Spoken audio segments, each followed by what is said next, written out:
ಇದೆ ಒಂದು ಆಯಿತಾ ಹಾಂ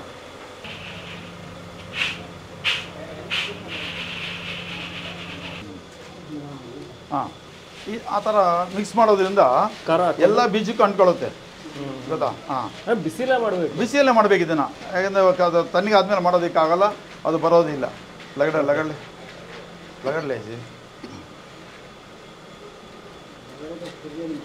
ಹಾಂ ಲಗಡಲೆ ಹಾಂ ಅದರಲ್ಲಿರೋ ಬಿಸಿ ಅಂಶ ಮತ್ತು ತೇವಾಂಶ ಎರಡೂ ಒಣಗಿದ ಮೇಲೆ ಅದನ್ನು ತಿನ್ನೋದಕ್ಕೆ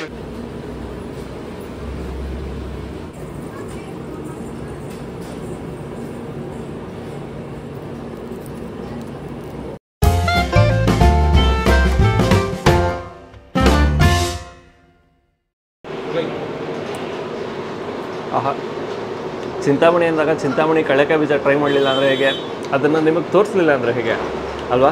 ಹೌದು. ಸೊ ನಾವು ಇವತ್ತು ಚಿಂತಾಮಣಿಗೆ ಬಂದಾಗ ಅತ್ಯುತ್ತಮವಾಗಿರೋಂಥ ಕಡಲೆಕಾಯಿ ಬೀಜ, ಚಿಂತಾಮಣಿ ಕಡಲೆಕಾಯಿ ಬೀಜ ಎಲ್ಲಿ ಮಾಡ್ತಾರೆ ಅಂತ ಕೇಳಿದ್ದಕ್ಕೆ ಅವ್ರು ಹೇಳಿದ್ದೆ ಶ್ರೀ ಹುರುಗಾಳು ಶ್ರೀರಾಮಯ್ಯ ಅಂತ ಅದ್ಭುತವಾಗಿ ಮಾಡ್ತಾರೆ, ಟ್ರೈ ಮಾಡಿ ಅಂದರು. 100 ವರ್ಷಗಳು ದಾಟೋಗಿದೆಯಂತೆ, ಅಷ್ಟು ವರ್ಷಗಳ ಅನುಭವ ಇದೆ. ಅಂದರೆ ಇವರೊಬ್ಬರಿಗೆ ಅಲ್ಲ, ಅಂದರೆ ಇವ್ರ ತಾತ ನಡೆಸ್ತಾಯಿದ್ರು, ಇವ್ರ ತಂದೆ ಇವಾಗ 3ನೇ ತಲೆಮಾರು ನಡೆಸ್ತಾ ಬರ್ತಾಯಿದ್ದಾರೆ. ಶಾಪ್ ಇರೋದು ಇವ್ರದ್ದು ಆಜಾದ್ ಚೌಕು ಚಿಂತಾಮಣಿಲಿದೆ ಶಾಪು. ನಾವು ಫ್ಯಾಕ್ಟ್ರಿಗೆ ವಿಸಿಟ್ ಮಾಡಿದ್ವಿ. ಸೊ ಪ್ರೊಸೆಸ್ ಎಲ್ಲ ಹೇಗಾಗುತ್ತೆ ಅಂತ ನಿಮಗೆ ತೋರಿಸೋಣ ಅಂತ ಲಾಸ್ಟಲ್ಲಿ ನಮಗೆ ಬಿಸಿ ಬಿಸಿಯಾಗಿರುವಂಥ ಕಡಲೆ ಬೀಜ, ಚಿಂತಾಮಣಿ ಕಡಲೆಕಾಯಿ ಬೀಜ ಕೊಟ್ಟಿದ್ದಾರೆ. ತುಂಬಾ ಚೆನ್ನಾಗಿದೆ, ಟೇಸ್ಟ್ ಮಾತ್ರ ಅದ್ಭುತವಾಗಿದೆ. ಪ್ರೊಸೆಸ್ ಹೇಗಾಗುತ್ತೆ, ಹೇಗೆ ಮಾಡ್ತಾರೆ ಅಂತ ನಿಮಗೂ ಕೂಡ ತೋರಿಸ್ತೀನಿ, ಬನ್ನಿ.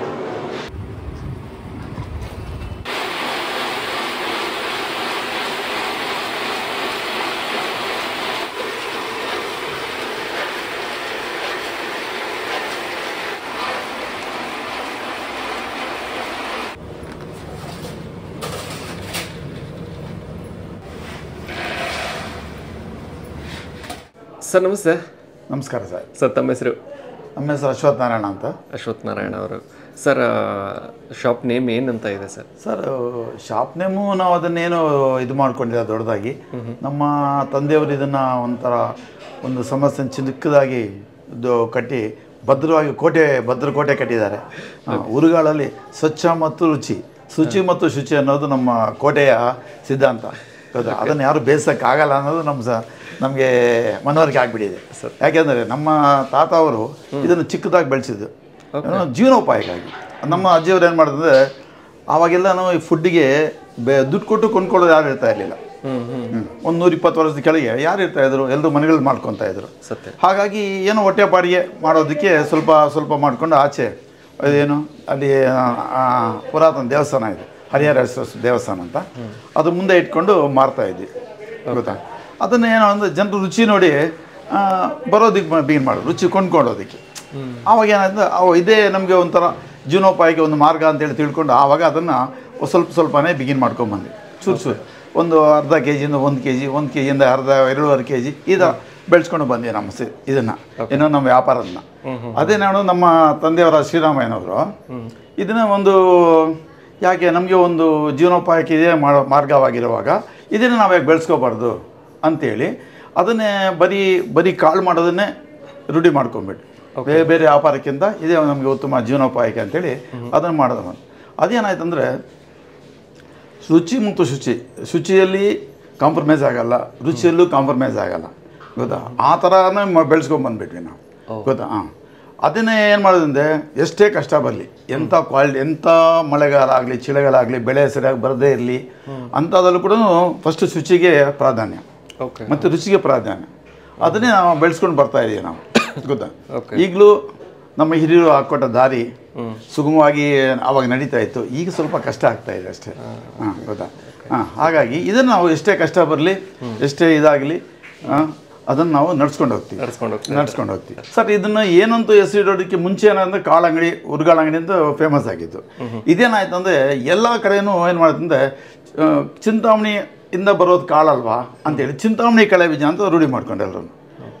ಬೇರೆ ಊರುಗಳಲ್ಲಿ ಚಿಂತಾಮಣಿಗೆ ಹೋಗ್ತಿಲ್ಲ, ಕಳೆ ಬೀಜ ತಗೊಂಬ, ಉರುಗಾಳ ತಗೊಂಬ ಅಂತ ಹೇಳೋದು ಕಸ್ಟಮರ್ಸ್ಗೆ. ಫ್ರೆಂಡ್ಸ್ ಈಗ ಚಿಂತಾಮಣಿ ಯಾರಾದ್ರು ಹೋಗ್ತಾರೆ, ನೆಂಟರಾಗಲಿ ಫ್ರೆಂಡ್ಸ್ ಆಗಲಿ ಅಲ್ಲಿಂದ ಬಂದವರಾಗಲಿ ಅವರಿಗೆಲ್ಲನೂ ಇದೇ ಇಂಟ್ರೊಡ್ಯೂಸ್ ಆಗ್ತಾಯಿತ್ತು, ಏನೋ ಚಿಂತಾಮಣಿ ಅಂತ.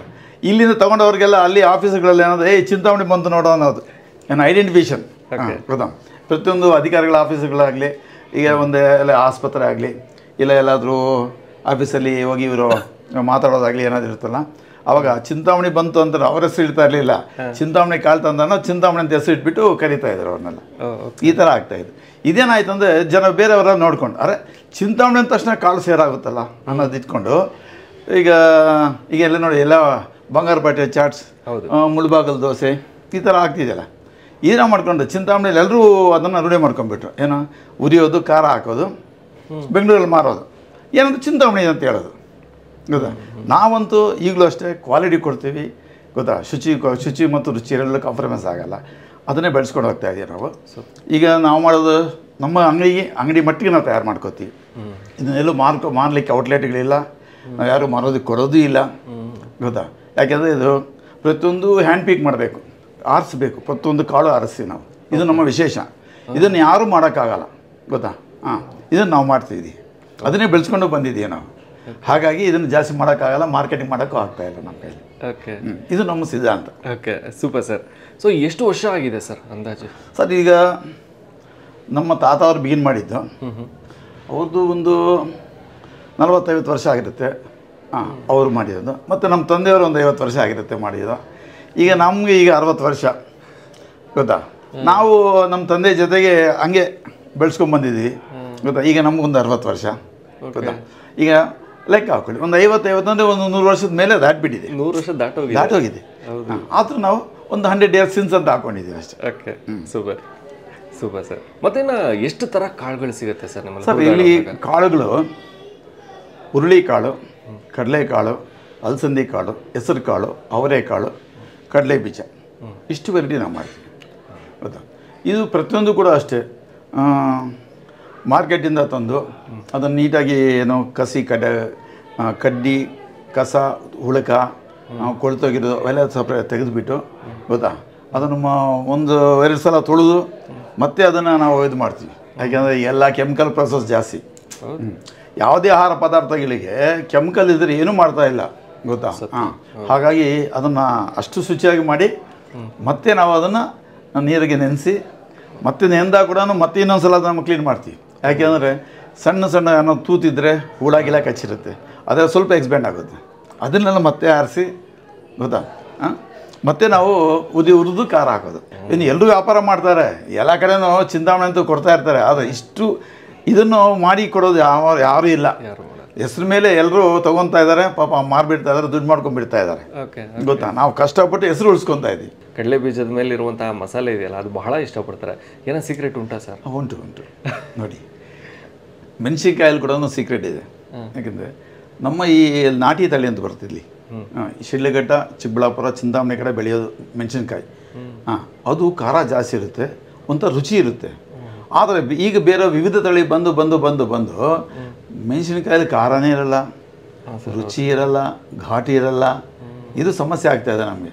ಹಾಗಾಗಿ ನಾವು ಮಾರ್ಕೆಟಲ್ಲಿ ಬೆಳಗ್ಗೆ 5 ಗಂಟೆಗೆ ಹೋಗಿ ಎಲ್ಲ ಮಂಡಿಗಳಲ್ಲೂ ಹುಡುಕಾಡಿ ಎಲ್ಲಿ ಆ ಥರದ್ದು ಬಂದಿದೆಯೋ ಅಲ್ಲಿಂದ ತೊಗೊಂಬಂದು ಮತ್ತು ಯಾರಾದರೂ ರೈತರು ಅನ್ನೋದು ನಾವು ಮಾಡಿ ನಾವು ಬಿತ್ತನೆ ಹಾಕಿದ್ದೀವಿ ಅಂದರೆ ಅವ್ರ ಕಾಂಟ್ಯಾಕ್ಟ್ ತೊಗೊಂಡು ಅಪ್ಪ ನಮಗೆ ಕೊಡಿ, ಯಾರು ಕೊಡಬೇಡಿ ಅಂತೇಳಿ ಅಥವಾ ಬೇಡ್ಕೊಂಡು ನಾವು ಇದನ್ನು ಮೆಣಸಿನ್ಕಾಯಿ ತರ್ತಾಯಿದ್ದೀವಿ. ಭಾರಿ ಕಷ್ಟ ಇದೆ.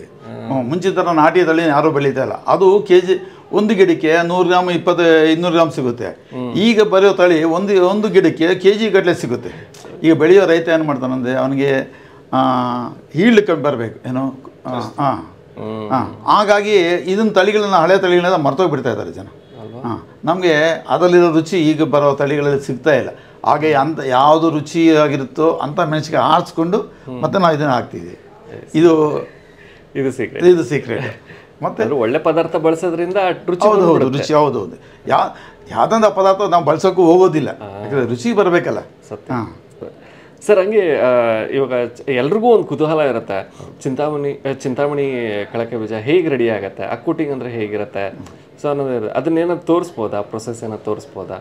ಸೊ ಹೇಗೆ ಕಡಲೆಕಾಯಿ ಬೀಜ ಸೆಲೆಕ್ಷನ್ ಆಗುತ್ತೆ, ಮತ್ತು ಹೇಗೆ ಅದನ್ನು ಡಿವೈಡ್ ಮಾಡ್ಕೋತೀರಾ, ಮತ್ತಿನ್ನು ಅದ್ರ ಮೇಲೆ ರೆಡಿಯಾಗುವಂಥ ಮಸಾಲೆ ಹೇಗೆ ರುಬ್ಬೋದು ಅಥವಾ ಹೇಗೆ ರೆಡಿ ಆಗುತ್ತೆ ಅನ್ನುವಂಥದ್ದು. ಸರಿ, ತಮಗೆ ತೋರಿಸಿ. ಖಂಡಿತ ಸರ್. ಈಗ ಮಿಲ್ಲಿಂದ ಕಡಲೆ ಬೀಜ ತರ್ತೀವಿ. ಹಾಂ ಸರ್. ಗೊತ್ತಾ? ಅವ್ರೇನು ಮಾಡ್ತಂದರೆ ಈ ಥರ ಸಿಪ್ಪೆ ಬಿಲ್ದು ಬೀಜ ಸಿಗುತ್ತೆ ನಮಗೆ. ಆದರೆ ಇದು ಒಳಗಿರೋದು ಏನಂತ ಮಿಲ್ಲವ್ರಿಗೆ ಗೊತ್ತಾಗೋದಿಲ್ಲ. ನಾವು ಇದರ ಒಳಗಿದೆ ಏನಂತ ನಾವು ನೋಡಿದ ತಕ್ಷಣ ಹೇಳ್ತೀವಿ, ಕೈ ಇದೆಯಾ, ಚೆನ್ನಾಗಿದೆಯಾ ಇಲ್ವಾ ಅಂತ. ಅದು ನೋಡಿಬಿಟ್ಟು ನಾವು ತರ್ತೀವಿ. ಅದನ್ನೇ ಮಾಡ್ತೀನಿ, ಈ ಥರ ಫಸ್ಟ್ ಗ್ರೇಡಿಂಗ್ ಕೊಡ್ತೀವಿ. ಇದರಲ್ಲಿ ಏನಂದ್ರೆ ಒಂದು ಸಣ್ಣ ಎಲ್ಲ ತೆಗೆದಾಬಿಡಬೇಕು, ಒಂದೇ ಸೈಜ್ ಬರಬೇಕು ಅನ್ನೋದು ಸಿದ್ಧಾಂತ. ಯಾವ್ದು ಬೇಕಾದ್ರೂ ಕೊಡ್ಬೋದು, ಸಣ್ಣ ಕೊಡ್ಬೋದು, ದೊಡ್ಡ ಎಲ್ಲ ಮಿಕ್ಸಿ ಮಾಡಿ ಕೊಡ್ಬೋದು, ಅವೆಲ್ಲ ಏನು ಮಾಡ್ಬೋದು. ಆದರೆ ನಮ್ಮ ಮನಸ್ಸು ಒಪ್ಪೋದಿಲ್ಲ. ಫಸ್ಟ್ ಪ್ರಿಫರೆನ್ಸ್ ಕ್ವಾಲಿಟಿ, ಶುಚಿ ಮತ್ತು ರುಚಿಗೆ ಪ್ರಧಾನ ಕ್ವಾಲಿಟಿ. ಅದನ್ನ ಏನು ಮಾಡ್ಬೋದು, ಗ್ರೇಡಿಂಗ್ ಕೊಡ್ತೀವಿ. ಗ್ರೇಡಿಂಗ್ ಇದರಲ್ಲಿ ಹಾಕ್ಬಿಟ್ರೆ ಸಣ್ಣ ಎಲ್ಲ ಬಿದ್ದೋಗುತ್ತೆ. ಇದರಲ್ಲಿ ನೋಡಿ, ಈ ಥರ ಸಣ್ಣ ಒಂದು ಸೈಜ್ ಎಲ್ಲ ತೆಗೆದಾಕ್ಬಿಡ್ತೀವಿ ನಾವು. ಸಣ್ಣ ಎಲ್ಲ ಇದ್ರ ಮೇಲ್ಪಟ್ಟು ಸೈಜನ್ನ ಅಲ್ಲಿ ಕೊಡ್ತೀವಿ. ಇದೆಲ್ಲ ತೆಗೆದಾಕ್ಬಿಡ್ತೀವಿ ನಾವು. ಈ ಸಣ್ಣದೆಲ್ಲ ಈ ಕಡೆ ಬಂದ್ಬಿಡುತ್ತೆ. ಇದು ನೆಕ್ಸ್ಟ್ ಎಲ್ಲಿ ಹೋಗುತ್ತೆ ಸರ್? ಇದು ಸರ್ ಇದು ಏನಾಗುತ್ತೆ ಅಂದರೆ, ಇದು ಎಣ್ಣೆ ಕೊಟ್ಬಿಡ್ತೀವಿ. ಓಕೆ. ಇದನ್ನ ತಿನ್ಲಿಕ್ಕೆ ಯಾರಿಗೂ ಕೊಡೋದಿಲ್ಲ ನಾವು, ಎಣ್ಣೆ ಅವ್ರಿಗೆ ಕೊಟ್ಬಿಡ್ತೀವಿ. ಓಕೆ. ಹೌದೌದು. ಓಕೆ. ಇದು ದಪ್ಪದ್ದೆಲ್ಲ ಈ ಕಡೆ ದಪ್ಪಗೆ ನೋಡಿ, ಇದು ಬಂದಿರೋ ದಪ್ಪ ಫೈನ್ ಕ್ವಾಲಿಟಿ, ಇದು ಬೆಸ್ಟ್ ಕ್ವಾಲಿಟಿ. ಇದನ್ನ ಮಾಡ್ತೀವಿ, ಇದನ್ನು ಮತ್ತೆ ಆರಿಸಿ ಹೌದು, ಇದನ್ನು ಮತ್ತೆ ಆರಿಸ್ಬೇಕು. ಇದರಲ್ಲಿ ಕಹಿ ಇರುತ್ತೆ. ಇದರಲ್ಲಿ ಒಳಗಿರೋ ಮರ್ಮ ಯಾರಿಗೂ ಗೊತ್ತಾಗಲ್ಲ, ಅದು ನಮಗೆ ಮಾತ್ರ ಗೊತ್ತು. ಅದನ್ನು ನಾವು ನೀಟಾಗಿ ಆರಿಸಿ ಕೊಡ್ತೀವಿ.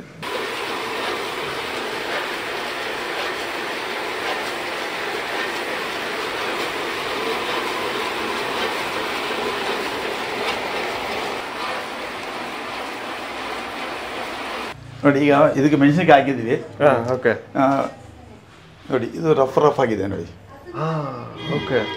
ಈಗ ನೀವು ಮನೇಲಿ ಮಿಕ್ಸಿಗೆ ಹಾಕಿದ್ರೆ ಹೆಂಗಿರುತ್ತೋ ಅಷ್ಟೇ, ಇದು ಅಷ್ಟೇ ಆಗಿರೋದು. ಗೊತ್ತನಾ? ಇದನ್ನ ನಾವು 24 hours ರನ್ ಆಗಬೇಕು. 24 hours ರನ್ ಆಗಬೇಕು. ಅಷ್ಟು ನೈಸ್ ಆಗಬೇಕು, ಕಾಡಿಗೆ ಥರ ಅಷ್ಟು ನೈಸ್ ಆಗಿದ್ರೆ ನೋಡಿ, ಇದು ಈ ಥರ ನೈಸ್ ಆಗಬೇಕು. ಗಂಧ ಆಗಬೇಕು. ಗಂಧ ಆಗದಿದ್ರೆ ಮತ್ತೆ ಹಚ್ಕೊಳ್ಳಲ್ಲ ಬೀಜಕ್ಕೆ. ಅದು ಒಂದು ವಿಶೇಷ ಗೊತ್ತಾ. ಈ ಮನೇಲಿ ಮಿಕ್ಸಿಗೆ ಹಾಕಿ ಹಚ್ಕೊಳ್ಳಲ್ಲ ಅಲ್ವಾ. ಈ ಥರ ಗಂಧ ಥರ ಮಾಡಿದ್ರೆ ಅದು ಹಚ್ಕೊಳ್ಳೋದು. ಕಾರಣ ಅಷ್ಟು ನೈಸ್ ಮಾಡಬೇಕು. ಮೆಣಸಿಗೆ ಅಷ್ಟು ಚೆನ್ನಾಗಿ ಅರಿದ್ರೇ ಅದು ಆ ಥರ ಆಗೋದು. Okay, super.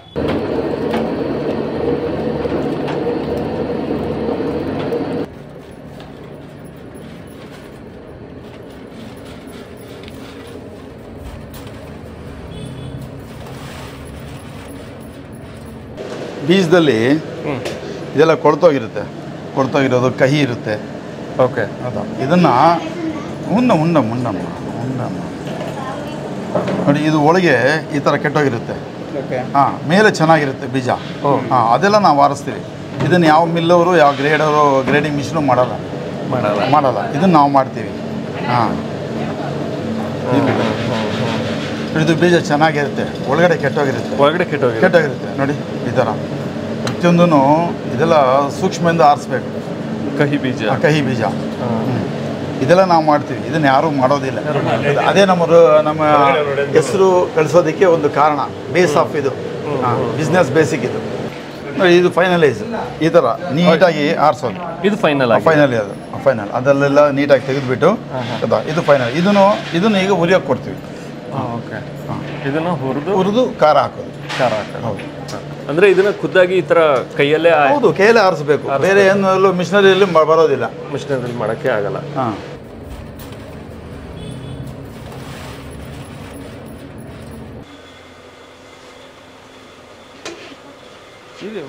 ಆಯ್ತಾ. ಈಗ ಕಡಲೆ ಬೀಜ ಇದಕ್ಕೆ ಹಾಕಿದ್ದೀವಿ. ಇದು ಒಂದು 5 ನಿಮಿಷ ರೋಸ್ಟ್ ಇದು ಹುರಿಬೇಕು. ಹುರಿದ ಮೇಲೆ ಇದ್ರ ಬಣ್ಣ ಮತ್ತು ರುಚಿ ಆಚೆ ಬರುತ್ತೆ. ಆದರೆ ಹುರಿಯೋ ಮೆಥಡ್ ಇದೇ ರೀತಿ ಹುರಿಯೋ. ಮುಂಚೆ ಇದೆಲ್ಲ ಇದು ಒಂದು 10 ವರ್ಷ ಟೆಕ್ನಾಲಜಿ ಇದು. ಅದಕ್ಕೆ ಮುಂಚೆಲ್ಲ ನಾವು ಕೂತ್ಕೊಂಡೇ ಮಾಡ್ತಿದ್ವಿ. ಕೂತ್ಕೊಂಡು ಮಾಡೋದು. ಈಗ ಹಳೆ ಪುರಿ ಬಟ್ಟಿ ಎಲ್ಲ ಇದೆಯಲ್ಲ, ಆ ಥರ ಕೂತ್ಕೊಂಡು ಮಾಡ್ತಾ ಇದ್ದಿದ್ದು. ಈಗ ಕೊಯಮತ್ತೂರು ಟೆಕ್ನಾಲಜಿ ಅಂತ ಕೊಯಮತ್ತೂರು ಅವ್ರು ಬಂದು ಈ ಥರ ಮಾಡಿ ಸರೋಗುತ್ತೆ ಅಂತ ಹೇಳಿದ್ದಕ್ಕೆ ಈ ಥರ ಮಾಡ್ತಿದ್ವಿ. ಆ ಥರ ಮತ್ತು ಒಟ್ಟಿನ ಒಲೆನೇ ಯೂಸ್ ಮಾಡ್ತೀವಿ. ಹೌದು ಸರ್, ಯಾಕೆಂದರೆ ಒಟ್ಟಿದು ಹೊಗೆ ಜಾಸ್ತಿ ಬರೋದಿಲ್ಲ, ಪರಿಸರಕ್ಕೆ ಹಾನಿ ಆಗೋದಿಲ್ಲ. ಅದು ನೋಡ್ಬೇಕು, ಎಲ್ಲ ನೋಡಬೇಕು ನಾವು. ಈಗ ನಮ್ಮ ಸ್ವಾರ್ಥಕ್ಕಾಗಿ ಪರಿಸರ ನಾಶ ಮಾಡೋದು ಬೇಡ ಅನ್ನೋದು ಅಷ್ಟೇ. ಸಾಲ್ಟರ್ ಉರಿತಾ ಇದೀವಿ. ಮುಂಚೆ ನಾವೆಲ್ಲ ಕಲ್ತಿದ್ದು ಮಣ್ಣಲ್ಲಿ ಉರಿಯೋದು. ನಮ್ಮ ಹಿರಿಯರು ಕಲಿಸಿದ್ದು ಮರಳು, ತೆಳುವಾದ ಮರಳು ಧೂಳು ತಂದು ಈ ಕೆರೆ ಹೊಂಡ ಬರುತ್ತೆ ನೋಡಿ, ಕೆರೆಯಲ್ಲಿ ಅದು. ಮತ್ತೆ ಈಗ ನದಿ ಹರಿಯುತ್ತೆ ನೋಡಿ, ಕಾಲುವೆ ನದಿ ತೆಳುವಾಗಿರೋ ಮರಳು ಬರುತ್ತೆ ಭಾರಿ ಸಣ್ಣದು ಸೂಕ್ಷ್ಮವಾಗಿರೋದು ಅಂಥ ಮರಳು ಉಳಿತಾ ಇದ್ವಿ. ಅದು ಮಣ್ಣು ಬಾಯಲ್ಲಿ ಹೋದಾಗ ಅದೇನೋ ಮಣ್ಣು ತಿಂದ ಕಲ್ಲು ಹೋದ ಡೈಜೆಷನ್ ಆಗಲ್ಲ, ಅದು ಕಿಡ್ನಿಗೆ ಪ್ರಾಬ್ಲಮ್ ಅಂತ ಹೇಳ್ತಾ ಇದ್ರು. ಅದನ್ನಷ್ಟು ನಾವು ಕೈ ಬಿಸಿ ಆಗೋವರೆಗೂ ಕೈ ಸುಡೋವರೆಗೂ ಅದನ್ನು ತೆಗಿತಾ ಇದ್ವಿ, ಬಂದುಬಿಡ್ತಾ ಇತ್ತು. ಈಗ ಆಗಲ್ಲ. ಹಾಗಾಗಿ ಏನಾಗಿದೆ ಅಂದರೆ ಅವ್ರು ಹೇಳಿದ್ರು ಸಾಲ್ಟಲ್ಲಿ ಹಾಕಿರ್ಬೋದು, ಮರಳೆ ಸಿಗೋದಿಲ್ಲವಲ್ಲ ಈ ಪರಿಸ್ಥಿತಿಯಲ್ಲಿ, ನೀವು ಮರಳಿಗೆ ಎಷ್ಟು ಓದಾಡ್ತೀರಾ ಯಾಕೆ ಅಂತೇಳಿ ಹೇಳಿದ್ರು. ಇಲ್ಲ ಸರ್ ನಾವು ಸಮುದ್ರದಿಂದ ತರಿಸ್ತೀವಿ, ಮಂಗಳೂರಿನ ತರಿಸ್ತೀವಿ ಅಂತ. ಮಂಗಳೂರು ದೂರ ಆಯ್ತಲ್ಲ, ಅಲ್ಲಿಂದ ಮರಳು ಸಾಗಿಸೋದು ಕಷ್ಟ ಆಗುತ್ತೆ. ಅದನ್ನು ಸರ್ಕಾರ ಆದೇಶ ಆಯಿತು ಮಳೆ ಸಾಗಿಸ್ಬಾರ್ದು. ಆವಾಗ ಇವರು ಬಂದು ಕೊಯಮತ್ತೂರವ್ರು ಬಂದು ಹೇಳಿದ್ರು ಉಪ್ಪಲ್ಲಿ ಉರಿಯಿರಿ, ಯಾಕೆ ಉರಿಬಾರ್ದು ಉಪ್ಪಲ್ಲಿ ಅಂತ. ಹಾಂ ಹೌದಲ್ಲ, ಯಾಕೆ ಉರಿಬಾರ್ದು ಅಂತ. ಆವಾಗ ಅದರ ಮೇಲೆ ಪ್ರಯೋಗ ಮಾಡಿದಾಗ ಉಪ್ಪಲ್ಲಿ ಆಗುತ್ತೆ ಅಂತೇಳಿ ಗೊತ್ತಾಯಿತು. ಆವಾಗ ಏನು ಮಾಡಿ ಈಗ ಟೇಬಲ್ ಸಾಲ್ಟ್ ಫ್ರೀ ಫ್ಲೋ ಇದು ಬೇಕಾದಲ್ಲಿ ದುಡ್ಡು ಕೊಟ್ಟು ಸಿಗುತ್ತೆ ಸತ್ಯ ಗೊತ್ತಾ. ಆವಾಗ ಮರಳು ದುಡ್ಡು ಕೊಟ್ಟು ಸಿಗೋದಿಲ್ಲ, ಹಾಗಾಗಿ ಇದರಲ್ಲಿ ಉರಿತೀವಿ. ತದನಂತರದಲ್ಲಿ ಇದಕ್ಕೆ ಏನೋ ಮಾಡಿದ್ರೆ ಅದನ್ನೇನೋ ತೆಗಿತಾರ ಸರ್? ಹೌದು, ತೆಗಿಬೇಕು. ಅದು ಸ್ವಲ್ಪ ಇದು ಒಳಗಡೆ ಅದು ರೋಸ್ಟ್ ಆಗಬೇಕು ಅಂದರೆ ಉರಿಬೇಕಂದ್ರೆ ಸ್ವಲ್ಪ ರುಚಿ ಬರಬೇಕು, ಒಂಥರ ಸ್ವಾದ ಬರುತ್ತೆ. ಹೆಂಗೆ ಎಷ್ಟು ಪರ್ಸೆಂಟ್ ಉರಿಬೇಕು ಅನ್ನೋದೇನಾದ್ರು ಇದೆಯಾ ಸರ್? ಅನ್ನಂಗಲ್ಲ, ಅದು ಸ್ವಾದ ನೋಡಿ ನಾವು ಇದು ಮಾಡ್ತೀವಿ ಗೊತ್ತು. ಹಾಂ, ಈಗ ಆವಾಗ ಕೈ ಇಟ್ಟು ನೋಡ್ತಾ ಇರ್ತೀವಿ ಏನಾಗಿದೆ ಏನಾಗಿಲ್ಲ ಅಂತ ಇದು ನೋಡ್ತೀವಿ. ಆವಾಗ ನಮ್ಗೆ ಗೊತ್ತಾಗ್ಬಿಡುತ್ತೆ. ಗೊತ್ತಾ, ತೆಗಿತಾರೆ.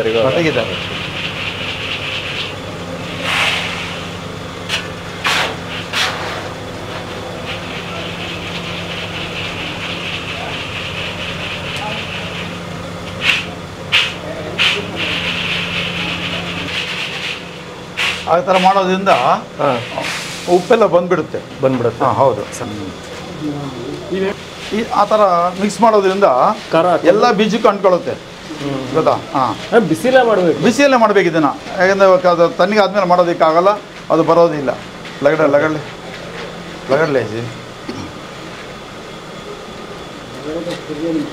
ಹಾಂ ಲಗಡ್ಲೆ ಹಾಂ.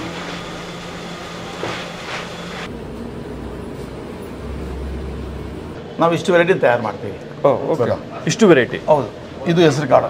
ಹಾಂ ಸರ್. ಇದು ಅಲಸಂದಿ ಕಾಳು. ಇದು ಅವರೆಕಾಳು. ಓಕೆ. ಇದು ಬಂದು ಕಡಲೆಕಾಳು. ಇದು ಬಂದು ಹುರುಳಿಕಾಳು. ಓಕೆ. ಇದು ಬಂದು ಎಲ್ಲ ಕಾಳು ಮಿಕ್ಸ್. ಇದು ಓಕೆ, ಮಿಕ್ಸ್ ಕಾಳು. ಹಾಂ. ಇದು ಹುರುಗಡ್ಲೆ. ಇದು ಕಡಲೆ ಬೀಜ. ಕಡಲೆ ಬೀಜದಲ್ಲಿ ಸಾಲ್ಟ್. ಇಷ್ಟು ವೆರೈಟಿ ತಯಾರು ಮಾಡ್ತೀವಿ. ಇಷ್ಟು ವೆರೈಟಿ. ಸೊ ಹೆಚ್ಚು ಕಮ್ಮಿ 9 ವೆರೈಟಿ ಇದೆ ಸರ್. ಅಂದರೆ 9 ವೆರೈಟಿ ಮಿಕ್ಸ್ ಸೇರಿ 9 ವೆರೈಟಿ ಆಯಿತು. ಮತ್ತು ನಿಮ್ಮ ಶಾಪ್ ಎಲ್ಲಿದೆ ಸರ್ ಇವಾಗ? ನನ್ನ ಹುರುಗಾಳು ಹೋಗಬೇಕು ಸರ್. ನಮ್ಮದು ಬಂದು ಶಾಪ್ ಬಂದು ಆಜಾದ್ ಚೌಕಲ್ಲಿದೆ, ಚಿಂತಾಮಣಿಯ ಮುಂಚೆ ಸರ್ಕಲ್, ಒಳ್ಳೆಯ ದೊಡ್ಡ ಸರ್ಕಲ್ ಅದು ಗೊತ್ತಾ. ಅಲ್ಲೆಲ್ಲ ಮೀಟಿಂಗ್ ಆಗ್ತಾಯಿತ್ತು. ಒಂದು ಸ್ಪಾಟ್ ಚೆನ್ನಾಗಿತ್ತು ಮುಂಚೆ. ಈಗ ಆ ಜಾಗದಲ್ಲಿ ಚಿಕ್ಕದಾಗೋಗ್ಬಿಟ್ಟಿದೆ. ಈಗ ಜನ ಜಾಸ್ತಿ ಆಗಿಬಿಟ್ಟು ಸ್ಪಾಟ್ ಚಿಕ್ಕದಾಗ್ಬಿಟ್ಟಿದೆ. ಹಾಗಾಗಿ ಅದು ನಮ್ಮದು ಹಳೆ ಅಂಗಡಿ, ದೇವಸ್ಥಾನದ ಹರಿಹರ ಸ್ವಾಮಿ ದೇವಸ್ಥಾನ ಇದೆ. ದೇವಸ್ಥಾನದಲ್ಲಿ ಕೊನೆ ಅಂಗಡಿ ನಮ್ಮದು ಗೊತ್ತಾ, 1ನೇ ನಂಬರ್ ಅಂಗಡಿ ನಮ್ಮದು ಗೊತ್ತಾ. ಹುರುಗಾಳು ಶ್ರೀರಾಮಯ್ಯ ಅಂತ ನಮ್ಮ ತಂದೆಯವರ ಹೆಸರು. ಅವರ ಆಶೀರ್ವಾದದಿಂದ ನಾವು ಚೆನ್ನಾಗಿದ್ದೀವಿ. ಅವ್ರ ಹೆಸರು ನಾವು ಇಟ್ಟಿದ್ದೀವಿ ಗೊತ್ತಾ. ಯಾವುದೋ ಬ್ರ್ಯಾಂಡು ಯಾವುದೋ ನೇಮ್ ಯಾಕೆ ಇಡಬೇಕು, ನಮ್ಮ ಹಿರಿಯರು ನಮ್ಗೆ ಗಳಿಸ್ಕೊಟ್ಟಿರೋ ಆಸ್ತಿ ಅದು. ಆ ಹೆಸರು ನಾವು ಯೂಸ್ ಮಾಡ್ಕೊತಾ ಇದ್ದೀವಿ. ಅದೇನು ತಪ್ಪೇನಿಲ್ಲ. ಹಿರಿಯರ ಆಶೀರ್ವಾದ ಇರಲಿ ಅಂತ ಅದೇ ಹೆಸರು ನಾವು ಯೂಸ್ ಮಾಡ್ತೀವಿ. ಆಶೀರ್ವಾದ ಇಲ್ಲದೆ ಆಶೀರ್ವಾದ ಇಲ್ಲ ನಾವೇನು ಮಾಡೋಕ್ಕಾಗಲ್ಲ. ನಾನೇ ಗ್ರೇಟ್ ಅಂತ ಹೇಳೋಕ್ಕಾಗಲ್ಲ ಗೊತ್ತಾ. ಯಾಕೆಂದರೆ ಅವರು ಅಷ್ಟು ಕಷ್ಟಪಟ್ಟದನ್ನು ಆ ಹೆಸರನ್ನ ಗಳಿಸಿಕೊಟ್ಟಿದ್ದಾರೆ, ಅದನ್ನು ಉಳಿಸ್ಕೊಂಡು ಹೋಗ್ತಾ ಇದ್ದೀವಿ. ಇಷ್ಟೇ ನಮಗೆ ಸಾಕು ಅನಿಸುತ್ತೆ. Okay, super sir. Thank you sir. Thank you so much.